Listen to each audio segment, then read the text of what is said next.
Hello and welcome to my the Stanley Parable Let's Play. I've just completed the demo and it was bloody amazing. So I've just downloaded the game and gonna jump straight into it. Let's begin.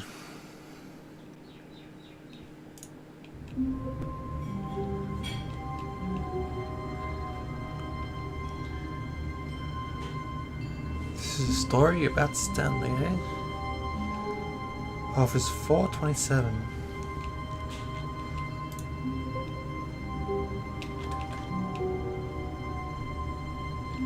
I want to enter the terminal. CD. Tell us. Come on. Play some Doom.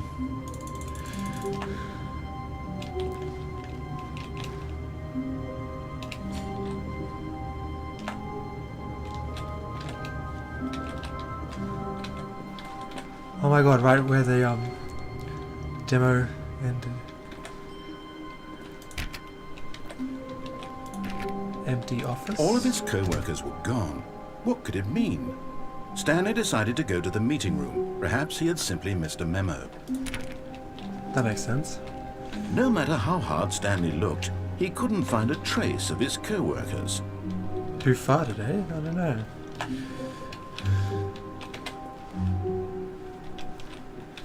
Something Mondays? I hate.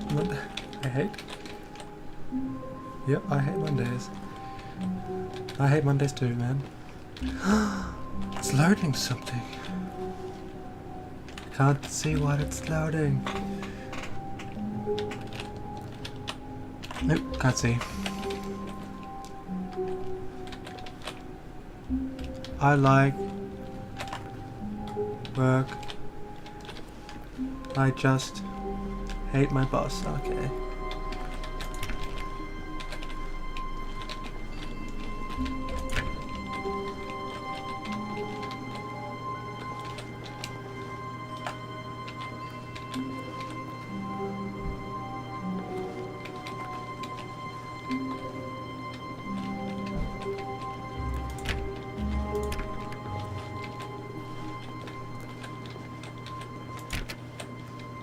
Stanley clicked on literally every single door in the office because he doesn't pick up well on cues from his environment. Just an explorer, man. Just an explorer. I'll take the cues. Don't worry.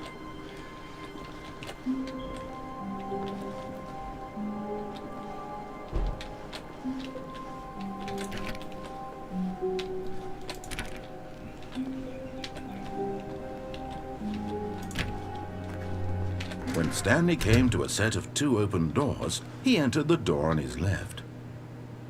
Oh, that makes me really want to go right.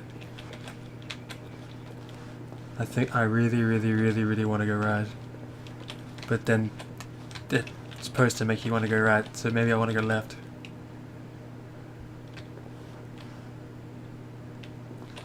I really want to go right though.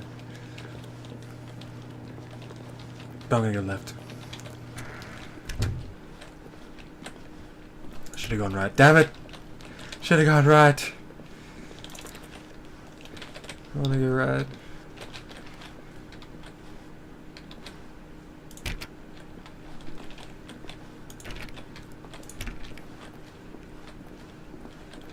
Yet there was not a single person here either.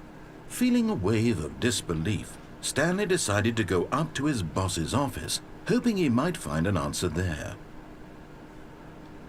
Do not alter without consultation whiteboard manager. Oh, whiteboard manager. Meeting room floor. Marketing schedule.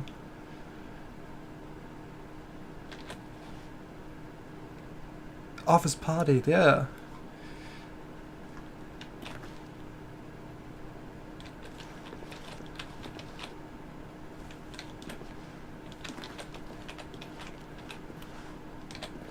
Target, push for funding for R&D of new coffee machine. Get Chris out of the broom closet.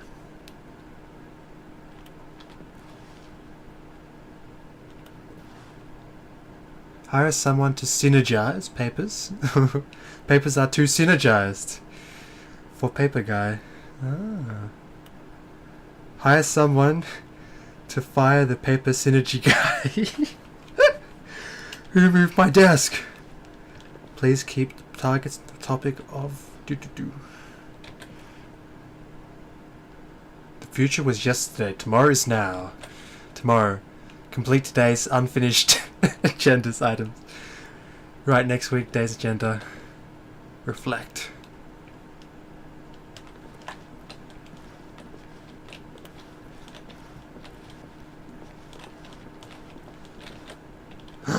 Pie chart. It's beautiful. There's more. A lot of percent. Yeah, that is certainly a lot. Space between the teenagers. Size of demograph.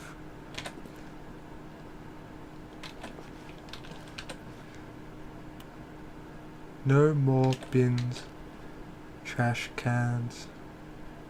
Renaming of the idea on firing of me. Okay. Quarterly post review. Review of the review. We need more, scribble out less reviews. 502 plus 405, what to get rid of. The death sport portion in the priming review schedule. But I think that's a stupid idea. More water coolers. That's water coolers. Always more. More water cooler heaters. Charts need to be more hip to appeal to teenage demographic. Pie charts. Never go wrong with pie charts. Find teenagers to put in teenage demographic. We're gonna teenage demographic. We're just gonna find something to put it in. Some more sort of child trap. Yeah. Work harder. Hard worker. What do people want? Things, yes. Happiness? Happy feelings. Mike James, you are fired. Money. More money. Things, but with money to buy more things. Graphics? Yes. Graphics. Oh no, graphs, sorry. Graphs about things plus money.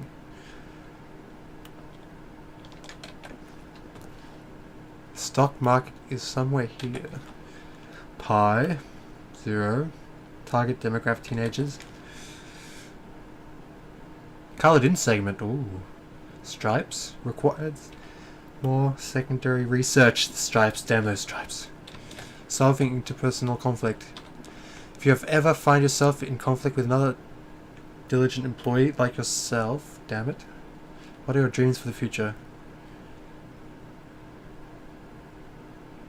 Pollution, that's my dream.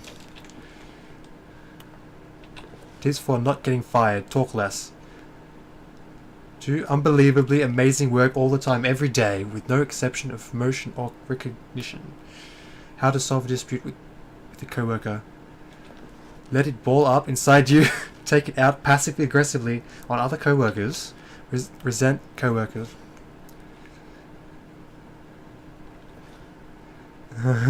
Sure, everything is okay. Make sure your slide has a slick blue graphic. Everyone is unique. It's very good. Profit. Question mark. Slides, charts and slides. Ooh, a lot of charts, that's good. To do. Synergize. Core value expenditures. Shift global market parade. Parade. Monetize free to play. Help. I am posted.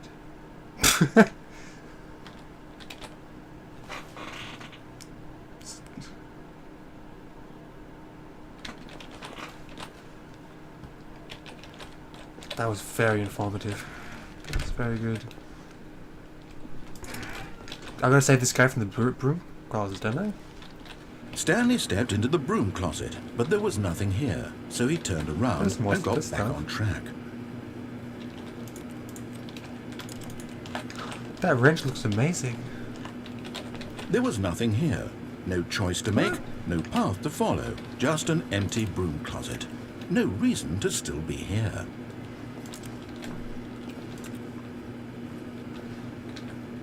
But I like it in It was here. baffling that Stanley was still just sitting in the broom closet. He wasn't even doing anything. At least if there was something to interact with, he'd be justified in some way. As it is, he's literally just standing there doing sweet FA.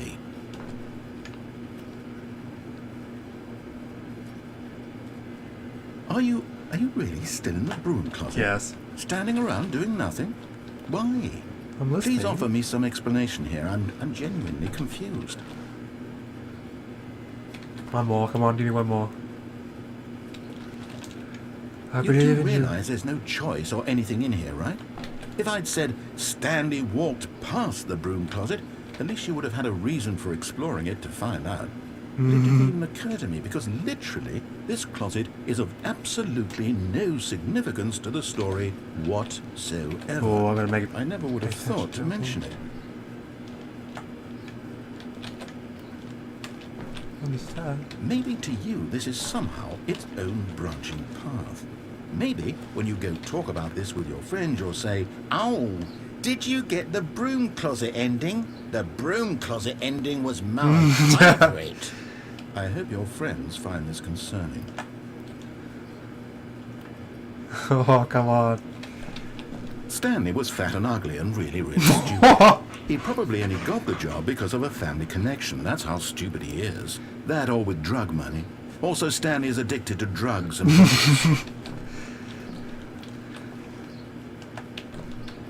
Well, I've come to a very definite conclusion about what's going on right now.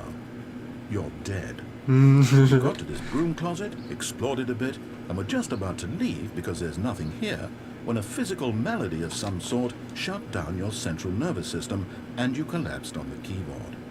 Well, in a situation like this, the responsible thing is to alert someone nearby so as to ensure that your body is taken care of before it begins to decompose. Hello? That's very Anyone who responsible. happens to be nearby? The person at this computer is dead.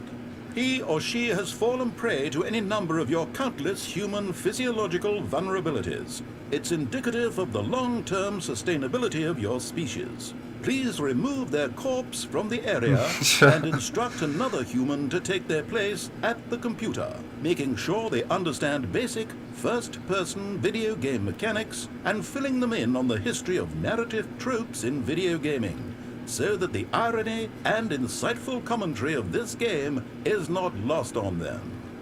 All right, when you've done that, just step out into the hallway. That's amazing. I think I'm gonna leave now. Yeah. Ah, second player. It's good to have you on board.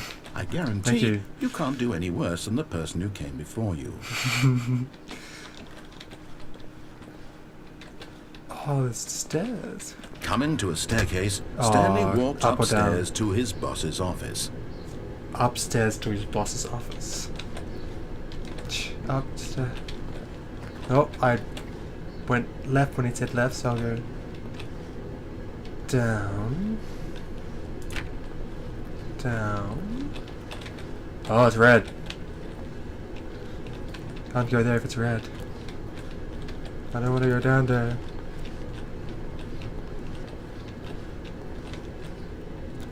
That is so ominous.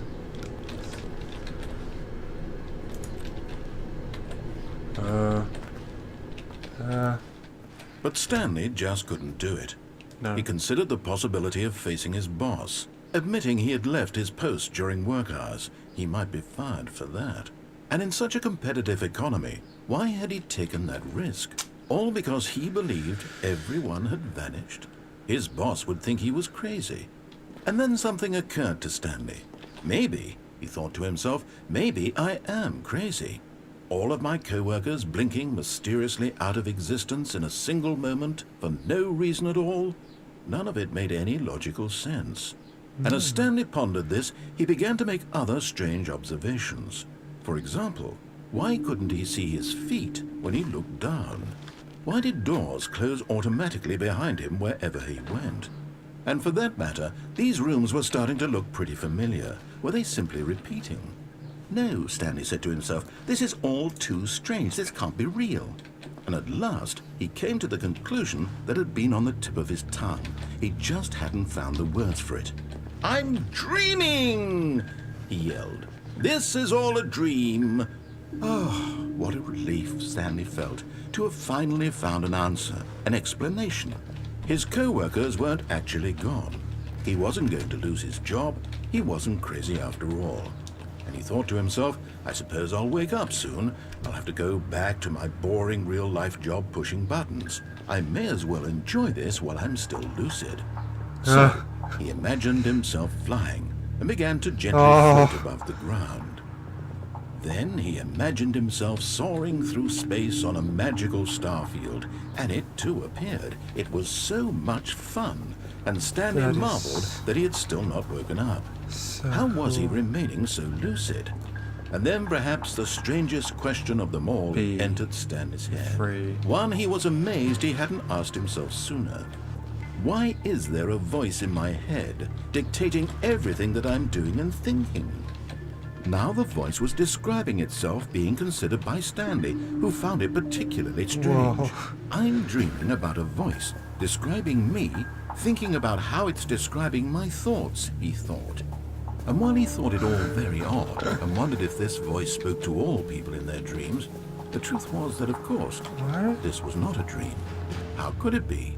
Was Stanley simply deceiving himself, believing that if he's asleep, he doesn't have to take responsibility for himself? Stanley is as awake right now as he's ever been in his life. Now, hearing the voice speak these words was quite a shock to Stanley. Yes. After all, he knew for certain, beyond a doubt, that this was in fact a dream. Did the voice not see him float and make the magical stars just a moment ago? How else would the voice explain all that? This voice was a part of himself too. Surely, if he could just... He would prove it. He would prove that he was in control, that this was a dream. So he closed his eyes gently, and he invited himself to wake up. He felt the cool weight of the blanket on his skin, the press of the mattress on his back, the fresh air of a world outside this one. Let me wake up, he thought to himself. I'm through with this dream. I wish it to be over. Let me go back to my job. Let me continue pushing the buttons. Please, it's all I want. I want my apartment, and my wife, and my job. All I want is my life exactly the way it's always been. My life is normal. I am normal. Everything will be fine. I am okay.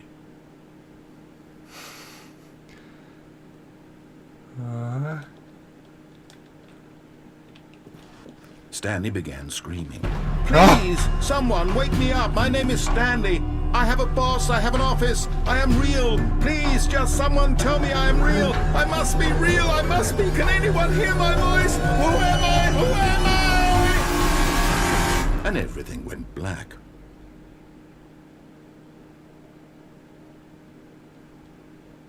This is the story of a woman named Mariella. What?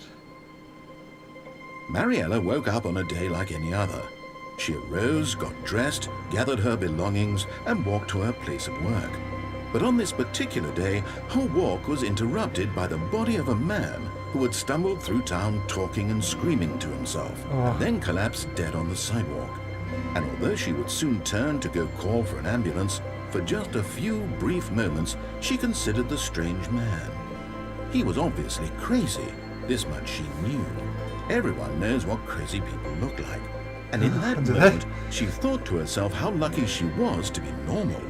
I am sane. I am in control. Oh no, not for of my long. mind. I know what is real and what isn't. It was comforting to think this, and in a certain way, seeing this man made her feel better.